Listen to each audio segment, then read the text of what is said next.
వెండితెరపై వైవిధ్యమైన పాత్రలు పోషించే తమిళ స్టార్ రజనీకాంత్ అల్లుడు ధనుష్ కు అంతే విచిత్రమైన సమస్య ఒకటొచ్చింది. కదిరీసన్ అనే వ్యక్తి ధనుష్ తన కుమారుడేనంటూ భార్యతో కలిసి కోర్టును ఆశ్రయించడం ఇప్పుడు కోలీవుడ్ లో చర్చనీయాంశమైంది. జనరల్ గా ఇలాంటి సీన్లు సినిమాలో కనిపిస్తుంటాయి. అయితే ఇప్పుడు నిజ జీవితంలో అది ఒక పాపులర్ హీరోకి ఇలాంటి సమస్య రావడం ఆసక్తికరమే.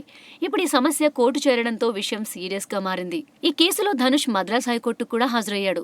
ధనుష్ తల్లిదండ్రులు తామేనంటూ కదిరీసన్ దంపతులు వేసిన పిటిషన్ పై స్పందించి కోర్టు ధనుష్ కు విచారణ కోసం రావాలని ఆదేశించింది. కోర్టు ఆదేశాల మేరకు విచారణకు హాజరయ్యాడు ధనుష్. ఈ కేసు విచారణలో ధనుష్ అసలు పేరు కలై ఎరసన్ అని, చిన్నప్పుడు చదువులో వెనుకబడ్డాడని, మేం మందలిస్తే ఆ కోపంతో ఇంట్లో నుండి పారిపోయాడని, ఇంట్లో నుండి వెళ్లిపోయేటప్పుడు తాను సినిమాల్లోకి వెళ్తున్నాను అని ఉత్తరం రాసి పెట్టిపోయాడని, అవసరమైతే DNA టెస్ట్ కు కూడా మేం సిద్ధం అంటూ కదిరీసన్ దంపతులు జడ్జి ముందు మొరపెట్టుకున్నారు. ఈ నేపథ్యంలో మద్రాస్ హైకోర్టు ధనుష్ ను బర్త్ మార్క్ వెరిఫికేషన్ కు పిలిచింది. వెరిఫికేషన్ లో భాగంగా పుట్టుమచ్చలు కూడా చూపించాడు ధనుష్. ఈ రోజు కేసులో తీర్పు రానుంది. మరి కోర్టు ఎలాంటి తీర్పిస్తుందో అన్న ఆసక్తి నెలకొంది ఇప్పుడు.